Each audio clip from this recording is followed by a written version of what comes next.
लेते हैं, उन्हें उम्मीद होती है कि हमें अब कुछ न कुछ न्याय जरूर मिलेगा और तात्कालिक राहत के बाद जवाब के नेतृत्व में सुप्रीम कोर्ट तक जाकर हम लोगों ने वकीलों के माध्यम से पुनर्विचार याचिकाएं दाखिल की।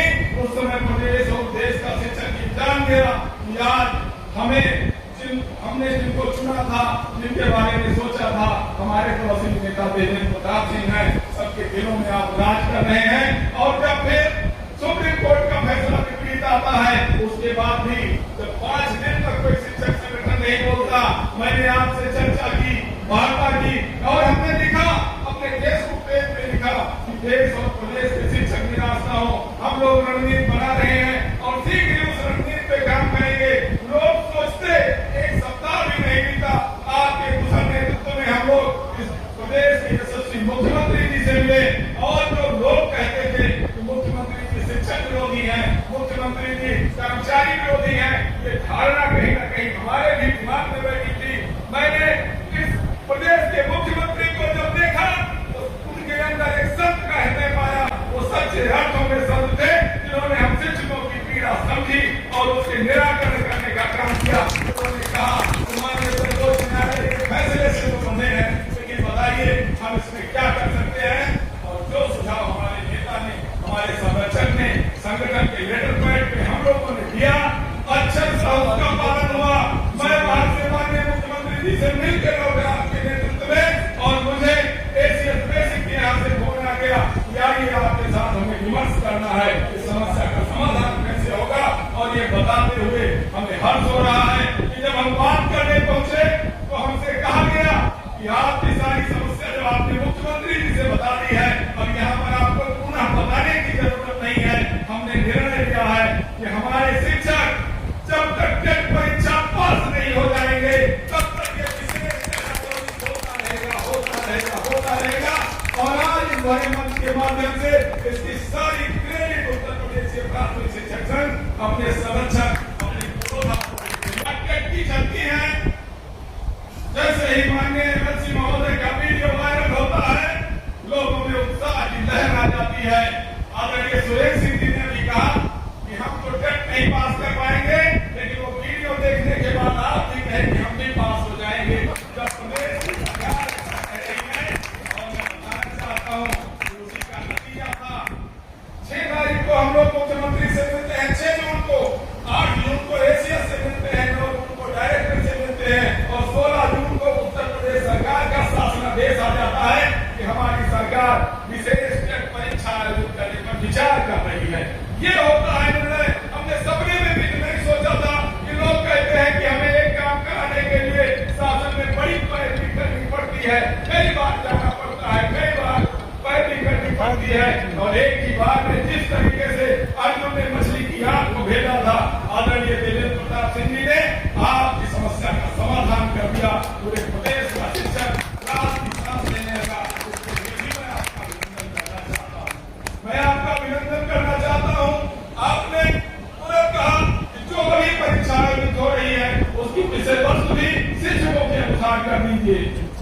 प्रश्न पत्र आए तो उसमें शिक्षक जो विद्यालयों में पढ़ाते हैं उसमें प्रैक्टिकल ज्यादा रहे, उसमें तमाम जो थार्ड और फार्मूला पढ़े हैं वो समझा रहे। और उससे हम लोगों ने कहा कि हम लोगों की विशेष परीक्षा शीघ्र कराइए, क्योंकि शिक्षक अब इंतजार करने के मूड में नहीं है।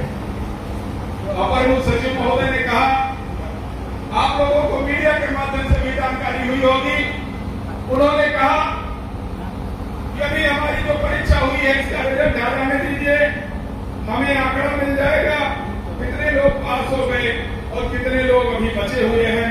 जो भी लोग बचे हैं सबकी टेट परीक्षा मैं करा के और सबकी सेवा बचाने का काम करूंगा।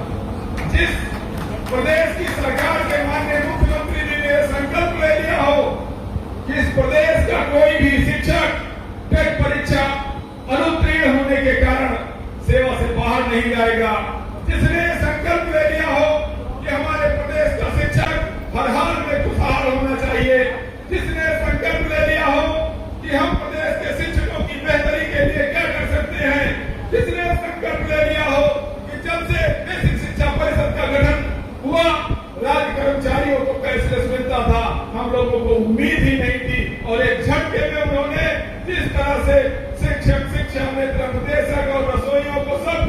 छप्पर फाड़ कर ये तोहफा दिया, उसका कोई जोड़ इस देश में नहीं है।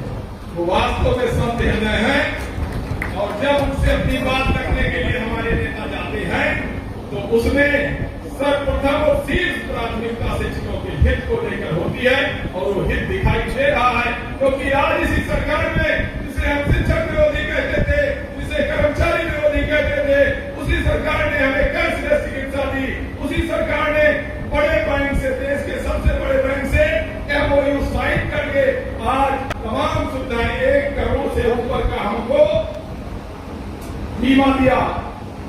सामान्य नेचुरल डेथ पे भी 10 लाख का भुगतान की गारंटी दी, और भी तमाम सुविधाएं उन्होंने दी। इसको तो हम लोगों ने मांगा भी नहीं था। कल केसीआर सर कह रहे थे कि आपके हित में उत्तर प्रदेश की सरकार जितना सोच सकते हैं उससे ज्यादा सोच रही है, और वो दिखाई दे रहा है। जब मैं आदरणीय NLC सर के नेतृत्व में मिलने गया था तो सबसे पहले अपनी बात मैंने बाद में कही। सबसे पहले मैंने माननीय मुख्यमंत्री जी का आपके नेतृत्व में आभार ज्ञापन दिया, और उसमें हमने लिखा ये कैशलेस चिकित्सा का जो एक तोहफा आपने दिया है वो अभूतपूर्व है, वो कभी नहीं मिला, किसी सरकार ने उसने सोचा नहीं, और आपने तो ऐसे झटके में दे दिया। उसको आसान न समझिएगा। अभी कुछ लोग टिप्पणी करते हैं अरे 5 लाख में क्या होगा। अरे पहले लागू तो हुआ, जो था ही नहीं वो लागू हो गया। ये 5 लाख से 10 लाख भी होगा। आज पुरानी पेंशन की समस्या पे लोग नहीं बोलते, कारण जब नौकरी ही खतरे में आ गई तो पेंशन पे कौन बोलेगा। लेकिन बताना चाहता हूं, जो लोग कभी कहा करते थे कि पुरानी पेंशन बहाली की लड़ाई जो पेंशन पाते हैं वो नहीं लड़ेंगे, जो पेंशन विहीन है वो लड़ेंगे। तो ये सुनते सुनते जब पेंशन वालों के कान पर गए तो उन्होंने मुझ पेंशन विहीन को अध्यक्ष बना दिया। अब बताइए पेंशन की लड़ाई में साथ देंगे कि नहीं देंगे?